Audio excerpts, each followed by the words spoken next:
Guys দেখেন আমি এই যে আরত আসছি, ব্যবসার বাণিজ্য অবস্থা খুবই খারাপ। আরত দ্বারা কান্ত আছে বসে হয়েছে, ব্যবসা বর্তমানে নাই। দেখেন এই যে সবাই করে বসে রয়েছে, যে মাল নিয়ে বসে রয়েছে। অবশ্য আমি মাল কেনার জন্য আসছি, কিন্তু মাল নাই বুঝছেন, মাল দাম বেশি যায় বুঝছেন। এই যে দেখেন এই যে ফ্যান, নতুন ফ্যান কিনছে আর আবার বুঝছেন না, এরকম নতুন ফ্যান কিনছে তো।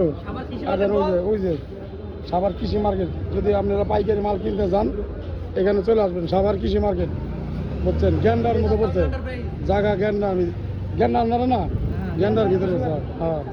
সবাই আসবেন এখানে, ভালো ভালো মাল পাওয়া যায়। মালটা আছে, ড্রাগন আছে, পেয়ারা আছে, আমের দিন আম পাবেন, রসে রসে আম খাবেন, এই রসে রসে আম আছে বুঝছেন। এই যে মালটা আছে, ভালো ভালো মাল আছে, তরমুজ আছে, সব আছে। আপনারা যদি পাইকারি কিনতে চান সাভার কৃষি মার্কেট, সাভার কৃষি মার্কেট চলে আসবেন। এই যে দেন ড্রাগন লাল, এই যে মালটা, আজকের মালটা বেশি ভালো না অবশ্য, তা আপনাদের দেখাই দিলাম বুঝছেন। এই যে দেখেন এই যে পেয়ারা ভালো না, পেয়ারা বড়, পেয়ারা ভিতরে পোক বুঝছেন। এই যে